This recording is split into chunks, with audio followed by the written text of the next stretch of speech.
Welcome to episode 61 of the Girl About the Globe podcast. For this episode, I'm going to transport you to a beautiful country in Europe, and I'm talking about solo travel in Switzerland. Stay tuned. Welcome to Girl About the Globe, a podcast for you, the solo female traveller, empowering women to travel solo with maximum adventure, minimum impact. Switzerland is just so incredibly safe and so easy to travel around. On a scale of 5, I would actually give it 5 out of 5 for solo female travellers. The transportation system is fantastic.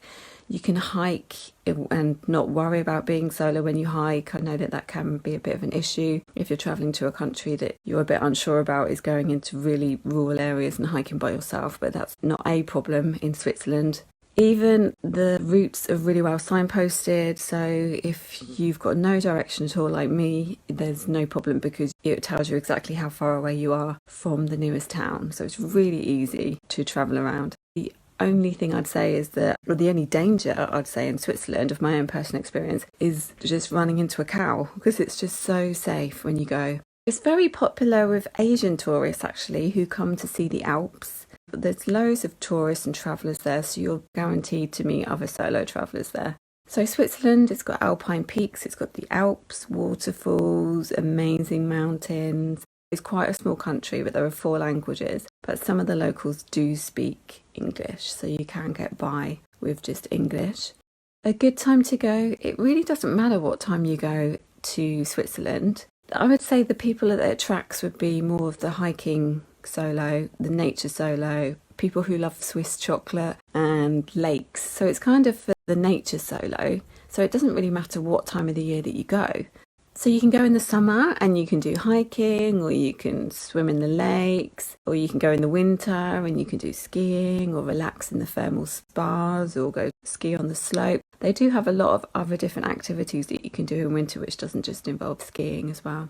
And then also you've got the Christmas market, so it's a very festive destination to go. So you can basically go anytime, you can go any season if you're just into the nature and you want to sightsee.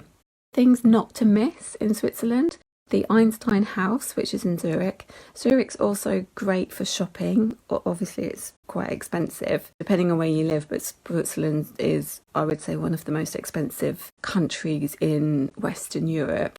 Zurich is great for shopping, and it's also got a lot of museums as well. So if you love museums, spend some time in Zurich. I went to Lucerne, which is one of my favourite places there. It's so tranquil and just got such a lovely chilled energy about it, a chilled vibe.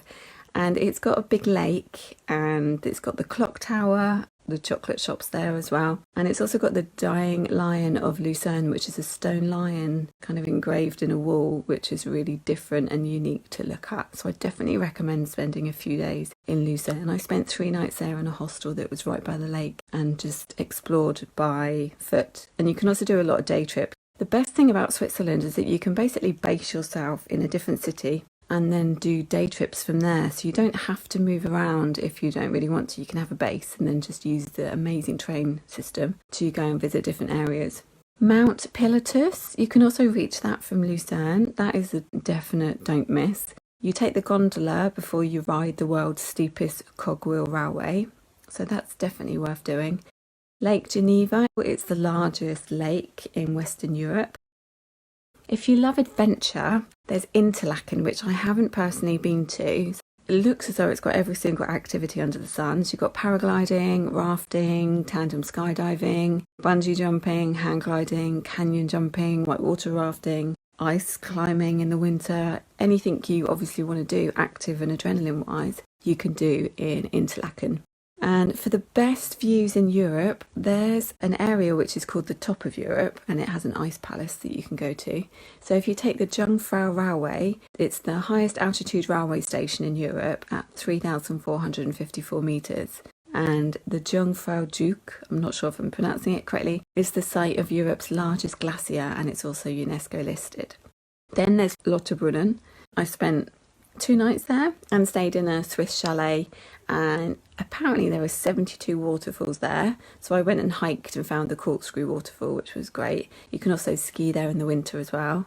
But I spent a couple of nights in Bern as well, which I don't, it's not on a traditional first time itinerary, but they have a UNESCO World Heritage Site there and also a rose garden. If you're not sure about things to do in the evening, in Bern there is a jazz club called Marianne's Jazz Club, which went and sat in by myself at night and had a drink and just listened to the jazz music, and it was a really good way of spending an evening by myself because you don't need to speak to people, you're just there to listen to the music and enjoy the entertainment. So I definitely recommend doing that.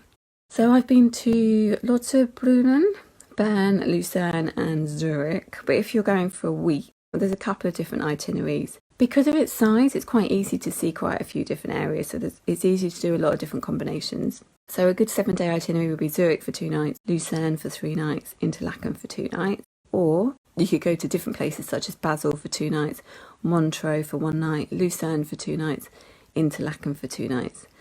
A 2-week itinerary would be Geneva for 2 nights, Lucerne for 2 nights, Bern for 2 nights, Interlaken for 3 nights, Lucerne for 3 nights, Zurich for 2 nights. So that's quite a good 2-week itinerary. Getting around, the trains are really good. If you're going to be there for a while, look at getting a Swiss pass to save you money on the travel. They have panoramic trains, as Kim mentioned about the Glacier Express. It's also a really good place to self-drive as well because it's very easy, it's very safe, the driving is not hectic, so it's a good place to drive yourself around. There are also buses for towns which don't have train stations, although most of them do. For budgeting, you're looking at roughly £70 a day. That would be maybe $95 a day. Accommodation, they have everything from Swiss chalets to hotels, Airbnb. The Airbnb that I stayed in, the beds there seem to be really low down and really on the floor, a bit like futons. So just be prepared that you might have one of them. Farms, hostels, lots of very sociable hostels there and really good travelling people there. And you're looking at from £27 for a dorm bed, is that about $35 and then £75 for a nice hotel, which is about $90 as well. So that's it. That's just a very quick summary on Switzerland. So have a lovely evening, day, morning, wherever you are in the world, and I will speak to you very soon. If this episode has inspired you to want to plan a trip to Switzerland, you can find out exactly how to do that on our Solo Travel in Switzerland guide on the Girl About the Globe website. Thanks for listening to our Girl About the Globe podcast, making solo travel easier for you. Find everything that you need for your solo travels at girlabouttheglobe.com and don't forget to subscribe so you don't miss an episode.